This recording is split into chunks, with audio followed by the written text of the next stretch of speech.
দক্ষিণ এশিয়ার রাজনৈতিক ইতিহাসে এমন কিছু সংগঠন রয়েছে যেগুলোকে বোঝা মানে কেবল একটি দলের সম্পর্কে জানা নয়, বরং একটি অঞ্চলের আদর্শিক দ্বন্দ্ব, সামাজিক রূপান্তর এবং রাষ্ট্রচিন্তার সংঘর্ষকে বোঝা।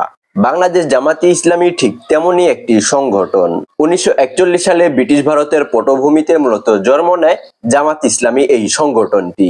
দীর্ঘ 85 বছরের এই যাত্রাতে এই দলটি কখনো আদর্শিক আন্দোলন, কখনো রাষ্ট্র ক্ষমতার অংশীদার, আবার কখনো রাষ্ট্রের চোখে অপরাধী সংগঠন হিসেবে চিহ্নিত হয়। আজকের এই ভিডিওতে জামাতে ইসলামের ইতিহাসকে কালক্রম অনুসারে প্রেক্ষাপট সহ বলার চেষ্টা করব। চলুন তাহলে আমরা আজকের এই ভিডিওটি শুরু করি। আর এই ভিডিওটি শুরু করার আগে ছোট্ট একটি ডিসক্লেইমার দিতে চাই। এই ভিডিওটি কোনো রাজনৈতিক দল বা মতাদর্শের পক্ষ বা বিপক্ষে প্রচারণার উদ্দেশ্যে নির্মিত নয়। এটি কেবল ঐতিহাসিক তথ্য ও বিশ্লেষণ উপস্থাপনের একটি ক্ষুদ্র প্রচেষ্টা।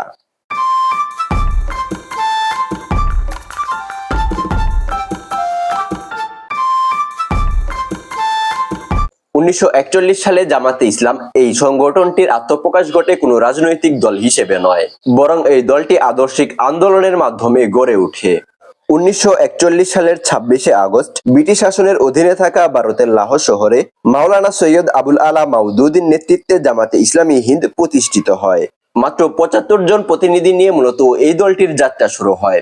আর এই দলটির মূল লক্ষ্য ছিল ইসলামকে শুধু ব্যক্তিগত ধর্মচর্চার বিষয় হিসেবে না দেখে রাষ্ট্র, সমাজ, অর্থনৈতিক ও আইন ব্যবস্থার পূর্ণাঙ্গ কাঠামো হিসাবে প্রতিষ্ঠা করা। মাওদুদীর চিন্তাধারা তৎকালীন যে সকল রাজনৈতিক ব্যক্তিবর্গ ছিল তাদের চিন্তাধারা সম্পূর্ণ বাইরে ছিল।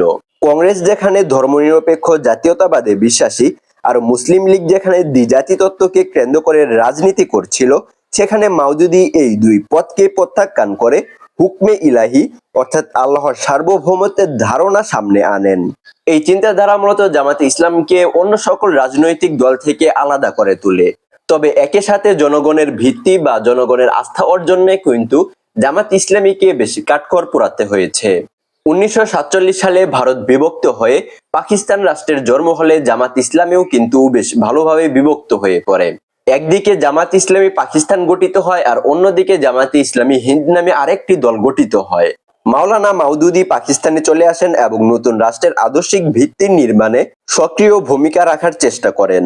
1952 সালের ভাষা আন্দোলন ছিল পূর্ব বাংলার রাজনৈতিক ইতিহাসে এক মোড় ঘোরানো ঘটনা, কিন্তু এই আন্দোলনে কোনোভাবে জামাত ইসলাম নেতৃত্ব দেয়নি, যার ফলে জামাত ইসলামী কিন্তু বেশ ভালোভাবে সমালোচিত হয়েছে। যদিও কিছু নেতা ব্যক্তিগতভাবে বাংলার পক্ষে অবস্থান নিয়েছিলেন বলে দাবি করা হয়, তবুও একটি সংগঠন হিসেবে জামাত ইসলামের অবস্থান কিন্তু অস্পষ্ট ছিল, যার ফলে পরবর্তী সময়ে জামাতে ইসলামের গ্রহণযোগ্যতা সংকটের মুখে দাঁড়ায়। 1953 সালে কাদিয়ানী বিরোধী আন্দোলনের প্রেক্ষাপটে মাওলানা মাওদুদীকে সরাসরি আদালতে মৃত্যুদণ্ডের আদেশ দেওয়া হয়। এটি পাকিস্তানের ইতিহাসে এক ব্যতিক্রম ধর্মী ঘটনা। দেশ বিদেশের প্রবল প্রতিবাদে তৎকালীন পাকিস্তান সরকার এই রায় কিন্তু উত্তোলন করতে বাধ্য হয়। এই ঘটনা জামাতে ইসলামকে একদিকে ইসলামের পক্ষে আপোষহীন শক্তি, অন্যদিকে রাষ্ট্রের জন্য হুমকি হিসেবে পরিচয় করিয়ে দেয়। স্বাধীনতার পরে 1972 সালে যে সংবিধানটি তৈরি করা হয় সেখানে কিন্তু স্পষ্টভাবে উল্লেখ করা ছিল ধর্মভিত্তিক রাজনীতি বাংলাদেশে নিষিদ্ধ, যার ফলে জামাত ইসলাম কিন্তু আবার সংকটের মুখে এসে দাঁড়ায়।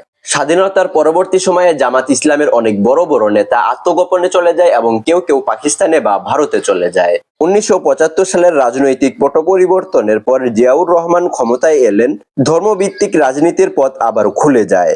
1979 সালে জামাত ইসলামী বাংলাদেশ কিন্তু বাংলাদেশের রাজনীতিতে আবারও ফিরে আসে। এরশাদ বিরোধী আন্দোলনে আওয়ামী লীগ, জামাত, বিএনপি এই সকল দল কিন্তু এক কাতারে দাঁড়ায়, যার ফলে তারা গণতান্ত্রিক রাজনীতিতে আবার পুনঃপ্রবেশ করে। 1991 সালের নির্বাচনে জামাতে ইসলাম 18টির মতো আসন নিয়ে নির্বাচিত হয় এবং সরকার গঠনে বিএনপিকে কিন্তু সহমত পোষণ করে বা বিএনপিকেই সমর্থন করে। এই সময় গোলাম আজমকে কেন্দ্র করে ঘাতক দালাল নির্মূল আন্দোলন দেশব্যাপী আলোড়ন তোলে। 2001 সালে 4 দলীয় জোট সরকার গঠিত হলে জামাতের প্রথমবারের মতো সরকারি মন্ত্রিসভা প্রবেশ করে। এটি ছিল তাদের রাজনৈতিক ইতিহাসে এখন পর্যন্ত সর্বোচ্চ ক্ষমতার অবস্থান। 2009 সালে আওয়ামী লীগ ক্ষমতায় এসে আন্তর্জাতিক অপরাধ ট্রাইব্যুনাল গঠন করে এবং জামাতের বেশ কিছু বড় বড় নেতাদেরকে যুদ্ধ অপরাধী হিসেবে তাদেরকে ধরে নিয়ে যেয়ে তাদের বিচার কার্যকর করে। এরপরে 2013 সালে আদালতের রায়ে কিন্তু জামাতে ইসলামী তাদের নিবন্ধন বাতিল হয়ে যায়। যার ফলে এই দলটি কিন্তু আবার রাজনীতির বাইরে ছিটকে পড়ে। 2024 সালে ছাত্র জনতার গণ অভ্যুত্থানে বাংলাদেশের রাজনৈতিক ইতিহাসে কিন্তু বেশ বড় ধরনের একটি পরিবর্তন হয়। শেখ হাসিনা সরকারের পতনের পর জামাত ইসলামী কিন্তু আবার বাংলাদেশের রাজনীতি করার সুযোগ পায়। 2026 সালে এসে দলটি নিজেকে সংস্কারপন্থী ও আধুনিক ইসলামী রাজনৈতিক দল হিসেবে উপস্থাপনের চেষ্টা করছে। তবে অতীতের ভূমিকা, বিশেষ করে 1971 সালের যে অধ্যায় ছিল, এখনো তাদের সবচেয়ে বড় রাজনৈতিক বোঝা। কারণ সে সময় জামাতের অধিকাংশ নেতা বাংলাদেশের বিপক্ষে ছিল। দীর্ঘ 85 বছরের এই যাত্রায় জামাতে ইসলাম কিন্তু প্রমাণ করেছে, রাজনীতিতে টিকে থাকতে হলে শুধুমাত্র আদর্শের উপরে ভিত্তি করে নয়, সময়ের সাথে তাল মিলিয়েও চলতে হবে। তো মূলত এই ছিল আজকের এই ভিডিও। কার কাছে কেমন লাগলো চাইলে কমেন্ট বক্সে জানিয়ে দিতে পারেন। লিড হেডলাইন্সের এরকম ব্যতিক্রম ধর্মী ভিডিও আপনার কাছে কেমন লাগলো সেটা অবশ্যই কমেন্ট বক্সে জানাবেন। আর এরকম ভিডিও আরো চান কিনা সেটাও চাইলে জানিয়ে দিতে পারেন। দেখা হচ্ছে খুব শীঘ্রই পরবর্তী ভিডিওতে। সে পর্যন্ত ভালো থাকবেন।